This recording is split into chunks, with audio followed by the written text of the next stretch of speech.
열왕기상 14장 29절에서 31절까지 제가 봉독해드립니다. 르호보암의 남은 사적과 그가 행한 모든 일은 유다 왕 역대지략에 기록되지 아니하였느냐. 르호보암과 여로보암 사이에 항상 전쟁이 있으니라. 르호보암이 그의 조상들과 함께 자니 그의 조상들과 함께 바일성에 장사되니라. 그의 어머니의 이름은 나아마요 암몬 사람 이더라. 그의 아들 아비암이 대신하여 왕이 되니라. 아멘.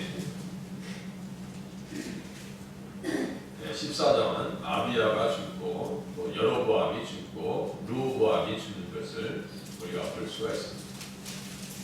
아담과 하와가 죄 가운데 들었을 때 창세기 5장에는 죽고 이렇게 다 죽는다는 얘기가. 근데 그리스도 안에 있는 사람들은 마태복음 1장에 보면 죽었다라고 하는 표현을 쓰지 않습니다. 왜냐하면 그리스도 안에서 영생을 얻을 수 있기 때문입니다. 얻기 때문입니다.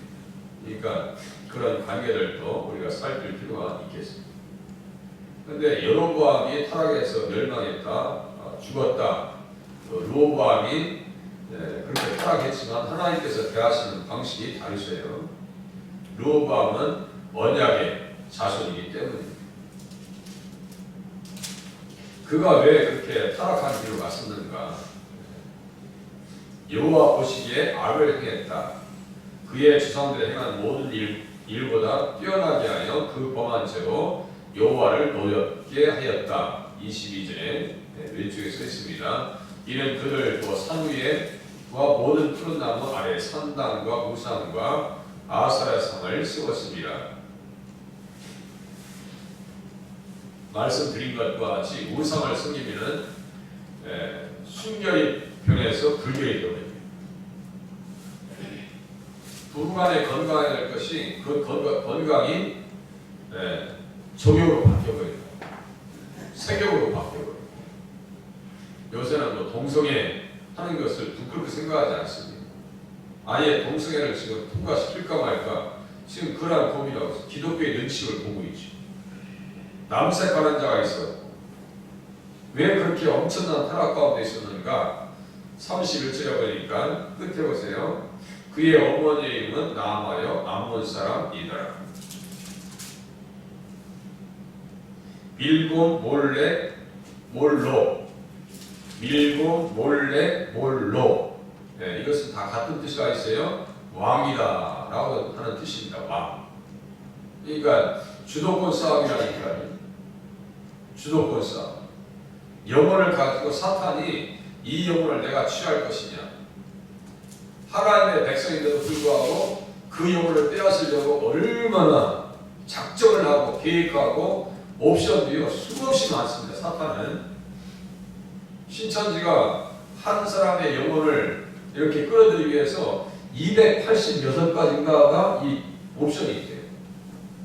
그 사람의 취미가 뭐고 직장이 뭐고 관심사가 뭐고 그 사람의 식구가 몇 명이고 다 파악한다는 거예요. 그렇게 하고 달려드니까 넘어가지 않겠냐고. 시험에 이 사람들을 끌어들이기 위해서 어떻게 해요? 취미반도 만들고 말이죠. 밖에서 별 방법을 다 씁니다. 그게 사탄의 전술 전략. 그러니 이단들도 그렇게 쓰는데 사탄은 얼마나 수많은 방법을 쓰겠어요. 어제 뭐 할로윈데이요?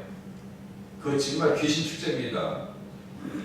그 왜 세상의 귀신들을 또 가지고 와서 한국에서 또 축제를 하거든요. 저는 이해가 안 돼요. 믿음의 눈으로 이 세상의 문화 같은 것들을 자세히 볼 필요가 있어요. 기독교적인 입장에서 저 사람들이 정상인가 비정상인가. 어떤 교회에서는 말이죠. 교회 광고에다가 할로윈데이가 해가지고 사탕 나눠주는 데도 있어요. 뭐 하는 짓이죠 그게. 이 바로 옆에 유치원도 있어요. 유치원도 올해는 안 한대요. 몇 년 전에 보니까 2년 전일까 할로윈데이라고 다 옷 입고 권사님 운영하시는데 사탕 나눠주고. 아니 이게 무슨 문화인가 이게. 그걸 그 문화에 대한 뿌리를 안 해야 보지 않고도 그 내용을 파악하지 않고도 그 귀신 축제 아니에요? 전혀 양심의 가치가 없어요. 르호보암이 그렇게 타락할 수밖에 없었던 것은 어머니 나아마의 영향력이었고, 어제 말씀드린 대로 솔로몬의 타락한 모습이었다. 모압에서는 그 모습이에요. 그런 것에 대한 양심에 어떤 자체라든가 반성이 전혀 없어요. 그럼에도 불구하고 하나님께서는 그의 후손에서 누가 오셔야 돼요? 예수님이 오셔야 되기 때문에 그 여자의 씨를 계속 남겨둡니다. 이제 여로보암의 집안은 나답의 이후로 완전히 다 멸망치화되지만 르호보암의 집안은 계속해서 주님께서 이끌어 가십니다. 그게 하나님의 자비고 온 인류를 향하신 하나님의 사랑입니다. 인내고요. 그래서 여로보암과 르호보암 사이에 항상 전쟁이 있으니라. 30절 보세요. 르호보암과 여로보암 사이에 항상 전쟁이 있으니라. 이 전쟁은요, 영적 전쟁이라고 했어요. 뱀의 자손과 저 여자의 후손편에 있는 사람과의 전쟁이다라는 뜻입니다. 그래서 너희는 믿지 않는 자와 멍에를 함께 매지 말라. 르호보암도 같이 여로보암과 똑같은 멍에를 맸으니 얼마나 그게 감당이 안 되는 일이냐고. 의와 불법이 어찌 함께하며 빛과 어둠이 어찌 사이겠느냐. 그리스도와 벨리알이 어찌 조화되며 믿는 자와 믿지 않는 자가 어찌 상관할 수가 있느냐. 하나님의 성전과 우상이 어찌 일치가 되겠느냐라고 책망하십니다. 예수님께서 이 땅에 성탄하시는 그 순간까지 창세기 3장 15절의 말씀은 계속해서 보이지 않게 지금 역사가 물줄기가 통하고 있습니다. 사탄의 진영에 있는 사람과 하나님의 아들의 진영에 있는 사이에 계속 전쟁과 갈등 가운데 들어간다고. 르호보암과 다윗을 통해서 솔로몬을 통해서 예수님이 오셔야 되는데요. 시편 2장 7절 내가 여호와의 명령을 전하노라. 여호와께서 내게 이르시되 너는 내 아들이라 오늘 내가 너를 낳았도다. 이것도 완전히 예수님과 관계된 말씀을 하세요. 직접적으로 관계되어 있는 말씀. 이런 말씀을 깨달았어야 승리할 것인데 이런 말씀이 없으니까 방패를 다 뺏겨버려요. 그 방패를 뺏겨버려요. 그것은 무슨 방패를 빼앗긴 거예요? 믿음의 방패를 빼앗긴 결과이다. 믿음의 방패를 가지고 싸우라고 우리 주님께서 말씀하셨어요. 그리스도 안에서 하나님의 전신갑주를 취하라. 하나님의 전신갑주를 취하라. 평안의 복음이 준비한 것으로 신을 신고 모든 것 위에 믿음의 방패를 가져라. 솔로몬이 믿음의 방패를 빼앗기니까 금방패를 빼앗겨요. 그 대신 뭘 썼어요? 노수로 방패를 만들었다. 얼마나 부끄러운 일입니까? 그리고 바로 밑에 보니까 구원의 투구와 성령의 검, 곧 하나님의 말씀을 가지라. 하나님의 말씀을 가지래요. 르호보암이 정말 가슴에 품어야 될 말씀은 어떤 말씀일까요?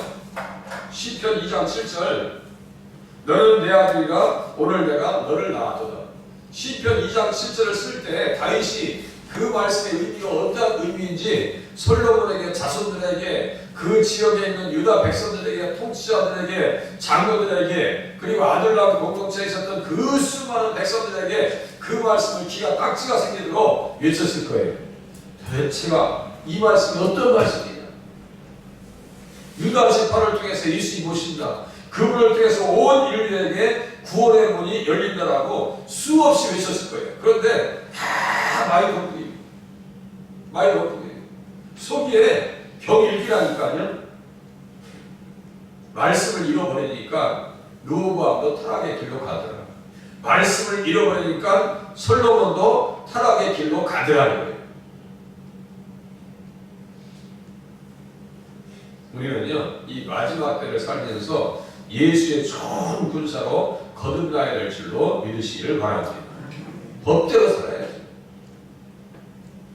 의와 불법이 어찌 상관없이 같이 있을 수 있느냐 이 얘기죠. 사실 르호보암의 남은 사적 그가 행한 모든 일은요 정말 부끄러운 일이에요. 시사에 와서 올라와서 치고해서 무너뜨리지 않는 것. 역대하 12장에 2절 이하에 보면 그대로 자세히 써 있습니다. 왜 그렇게 했는가. 그때도 스마야 선지자를 통해서 회개하라고 하나님께서 외치죠. 그 회개라는 것은 누구 앞에 들어서는 거예요? 하나님 앞에. 회개는 어떤 뜻이냐면요, 영을 바꾸는 겁니다. 나의 중심으로 내 생각으로 살았던 삶에서 누구의 생각으로요? 예수의 생각으로, 예수의 정신으로 바꾸는 것이 바로 그게 회개라니까요. 눈물 몇 번 흘리고 뉘우치는 정도, 세상에서 얘기하는 개과천선, 그게 회개가 아니에요. 예수의 정신으로 사는 것이 회개이지 내 정신으로 사는 것은 회개가 아니에요.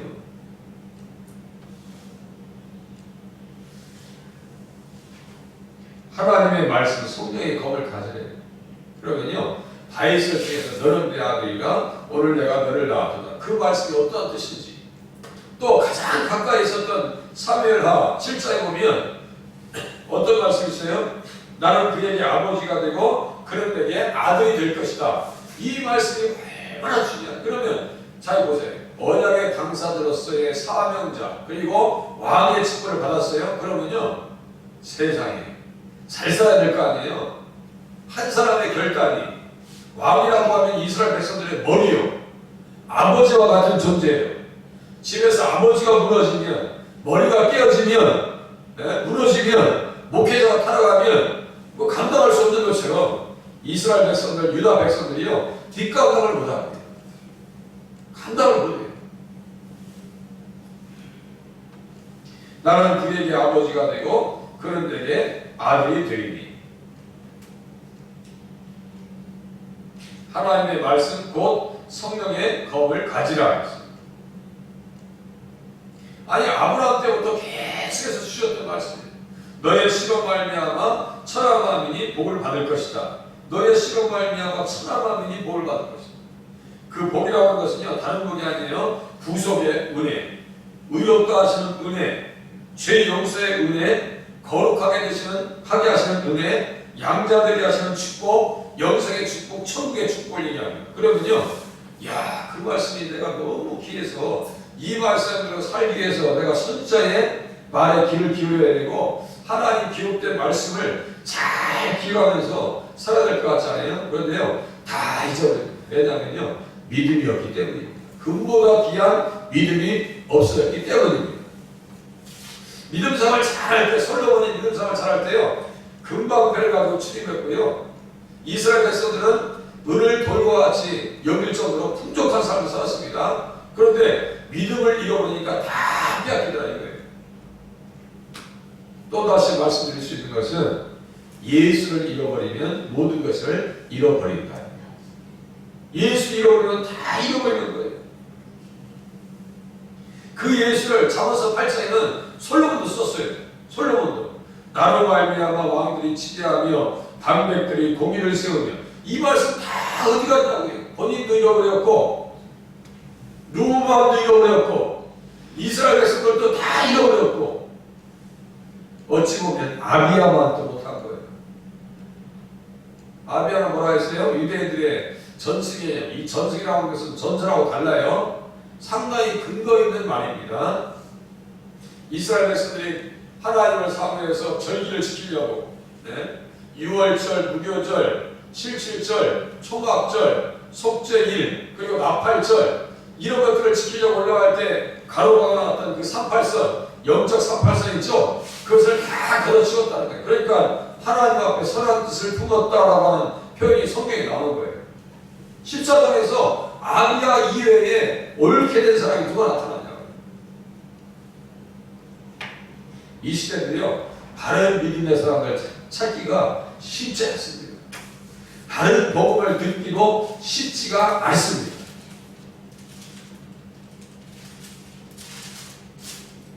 예레미야 같은 경우는요, 지금 열왕기상하를 기록하면서 어떤 마음으로 기록했는지 아세요? 이 열왕기상하는 누가 썼냐면 예레미야 선지자가 썼다고 해요. 그럼 예레미야 선지자의 마음속에 가장 기억에 가지고 있었던 말씀이 어떤 말씀인지 그거 한번 보고 끝내겠습니다. 예레미야 23장 5절 보세요. 예레미야 23장 5절.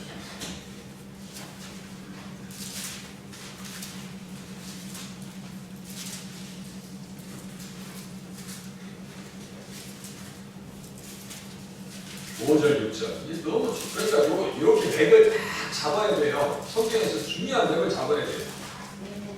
예레미야 23장 5절, 6절. 이게 성경의 맥이라니까요. 침을 아무 데나 놓는 게 아니에요. 한의사 선생님들이. 23장 5절, 6절. 하나님의 전신과 즉 성령의 곧 하나님의 말씀을 가지라. 이렇게 있죠. 여호와의 말씀이니까 썼어요. 23장 5절.